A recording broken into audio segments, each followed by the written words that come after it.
Hey everyone, this is Phil, and today I want to do a Q&A and behind the scenes video. So these are all questions that I've been asked at some point or another, and I want to introduce some of my gear as well as some of my process. And the first question that I get asked with some frequency is, how do I store my negatives as well as my prints? So I have all of my negatives as well as my prints inside these gigantic binders. These are just generic binders for filing. So I consciously chose the A4 format because it's easy to get binders from the stationery store, and I don't have to get the specialized photo binders, which tend to cost more and be harder to come by. And I kind of want to use the same kind of binder to keep that visual continuity going. So that's what I chose. I have negative sleeves that are made by Chikuma. These are just very generic sleeves, and they are available in both 35 millimeter and 120 or medium format sizes. For prints, I have these Hakuba sleeves that are originally made for documenting construction sites. So I am quite concerned that at some point these might not be available anymore as the documentation of these sites moves completely to digital. I'm actually surprised that they still sell these. So these sleeves have 4 pockets on each side, so it's 8 images in total, which is obviously perfect if you're shooting 6:9 medium format, which is what I started on, and that's a large part of why I chose these. The size is L size, which is the standard Japanese photo format that you can get from like print machines and stuff. So these fit in here very well and have some space left over for descriptions. So as you can see here, if you have 6:7 prints in there, it will leave some extra space and it kind of feels a little wasteful. So I'm still looking for some kind of alternative to file these, but it's been very good to have these because I can just file the prints and the negatives in the same binder, and it's 35 millimeter and 120 film and prints all in the same binder. I usually get prints for all of my medium format pictures. For 35 I don't, because it would pile up too quickly, I feel, since I shoot at least a roll every week or two. I do get all of them scanned. And that leads me into the second question I get frequently, which is how I scan my negatives. I normally don't scan my own negatives because I just don't have the time. I usually get them scanned at our local lab, which for 35 millimeters I don't discern that much. I just give it to some electronics store or whatever, because I usually want to get them on the same or next day. And for medium format, I use a local place called Yellow Jacket, which is down in Sendagi, and I have them both develop and scan the negatives for me. I usually get the smallest size scan, which is 4 base or 1.5 megapixels. So it's not large enough to blow up and print in a large format, so it's just barely enough to make like a small print, like a postcard sized print. If I do want to scan something in a larger format, then I do it at home. And this is what you might have seen in the background of some of my videos. I have a copy stand. It's like an enlarger that you mount your camera on. And I got this a while ago. It's just the column with a clamp on the bottom, like you would have for a bench-mounted tool or something. And this works really well. It's compact if I need to put it away. And I can quickly mount it onto the table because it's just screw clamps. And I have been using that both to scan my negatives, but also to do vertical shots in my videos. So anything that you see that's filmed from overhead, that's just my camera mounted onto that copy stand. And then I use a little light box. This is a very compact light box that Fujifilm makes. And it's nice because it has a very even lighted surface.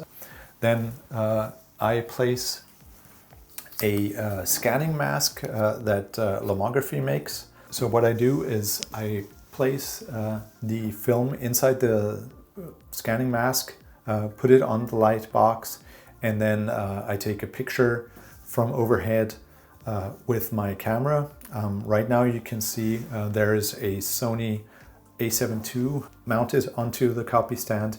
I just recently got this because one, I thought it would be better with low light and it would help me avoid noise, especially when I'm trying to focus on the grain while scanning negatives. And two, I own a lot of manual lenses, both older ones and classic designs. I've not been completely successful with the Sony as I hoped. So there, if you're trying to focus on the grain, there's still a fair amount of grain in the live view. So that's something that didn't improve my situation as much as I thought over the Pen F. And one other limitation is that the automatic manual zoom only works if you're working with native lenses. If you're working with manual lenses, then you have to press a button to zoom. It doesn't zoom as much as the Pen F, so it's actually ended up being harder to focus for me than the Pen F, which was quite a surprise for me. So I am not completely familiar with the Sony a7 yet, so there might be settings in there that would make my life easier. I just haven't found them yet. Using my classic lenses on the full frame sensor has, however, been a lot of fun, so I do enjoy that. I've been with the Micro Four Thirds Olympus system since the original EP1, so I'm obviously very used to the cameras and how they work and the menu system and everything, and I was pleasantly surprised that the limitations that I thought were there on the Pen F aren't actually that bad.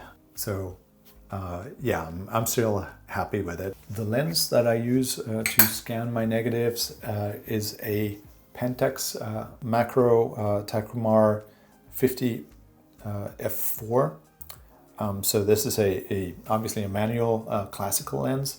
I found it in very good condition at a used store in Shinjuku, and I have just slapped an adapter on this and using this to scan my negatives.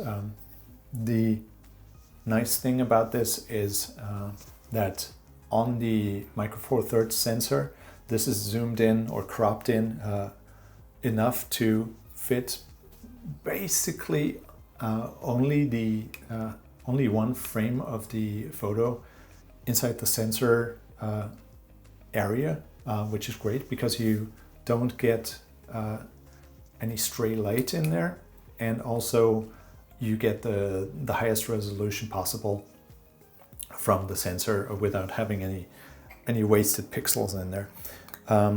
What I have found is that it's very easy to get reflections from both your ceiling light as well as the white walls. Those reflect too, so keep that in mind. I usually have to put either an umbrella, a black umbrella over the whole thing, or I create some kind of tube with black paper and try to filter out as much as possible of that ambient light because that makes quite a difference. So it's not immediately recognizable, but if you wave your hand over the camera a little bit, you will definitely see that there is some additional light. And especially if your negative surface is not perfectly straight, then that will create some uneven light on the negative, and that will definitely affect the color. So after scanning the negatives, I put them into Lightroom, and I convert them with Negative Lab Pro, which obviously anyone who watches videos on film photography on YouTube probably knows this already. So one of the problems that I have with Negative Lab Pro is that the reds often aren't really what I wanted them to be, and they usually have a little more magenta and pinkish look to them than I want them to, and I haven't been able to adjust them quite to that rich red and almost orangey tone that usually you get from lab scans. So I'm not quite there yet with using Negative Lab Pro, but it's given me decent results so far. Another question that I just got from a friend on Instagram was what I use to edit my videos. And he says he wants to start editing, but everyone tells me to buy a $1,000 PC first. And I'm sorry to disappoint you, but I am editing on a fairly expensive PC. So I'm editing on my Surface Pro.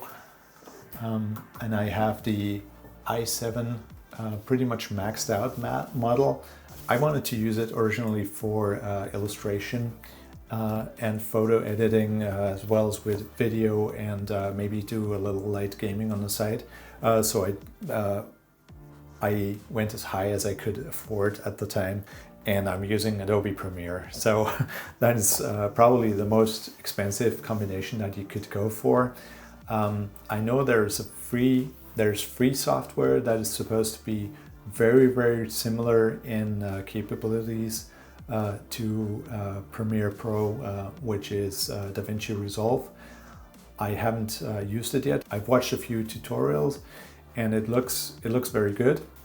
And then another thing that I think a lot of people are interested in is some other content to watch. People usually in this kind of situation, they ask about what are your favorite photographers, good Instagram accounts or YouTube accounts that you recommend. So I wanted to recommend a couple of people that I don't think have the exposure that they deserve. There's a few accounts that I found recently that I don't see in like the mainstream discussion as much, and most of these do have a decent follower count, so it might just be a case of me missing out on these, but I think there's probably more people that don't know them, and they really deserve to. So the first thing that I wanted to recommend is a YouTube channel called Top Shit Photography, which just the name is just hilarious to me. And the videos that this guy does completely warrant that name. It's really extremely cool shit, and the attitude that he gives off in his videos really fits that name as well. So this is a guy called Borut Peterlin. He is based in Slovenia, and he does a lot of nowadays alternative analog processes. So he does large format photography, both on wet plates, glass plates, like carbon prints, albumin, ambrotypes, that kind of stuff. And he does it in the woods in Slovenia, all by himself. And he just puts a camera on a tripod and films himself photographing basically woodland. And there are long stretches in this video where there's no talking, so it's very almost calming to watch. And sometimes he does talk a little bit about the process that he does, so that's very interesting. And his way of talking is very like no nonsense, very straight up, great commentary. and his videos are very relaxing, informative, and fantastic to watch. So I would like to give him a very high recommendation, because this is an amazing channel that I've just found very recently. He does have like 13,000 followers, so he's not completely unknown, but anyone who is into film or analog photography at all needs to watch this guy. It's a fascinating channel. I love it. An amazing Instagram account that I wanted to recommend to you guys is Solitude of Ravens. This is a guy who is, I believe, based in Switzerland, and he collects photo books, mostly from Japanese photographers. And he has a vast collection of both magazines, zines, and photo books from the Japanese photography scenes, dating back to the 60s and beyond. And he is constantly posting stuff from his archive and his collection. And it's a wonderful and fascinating look into the classic photo scene of Japan.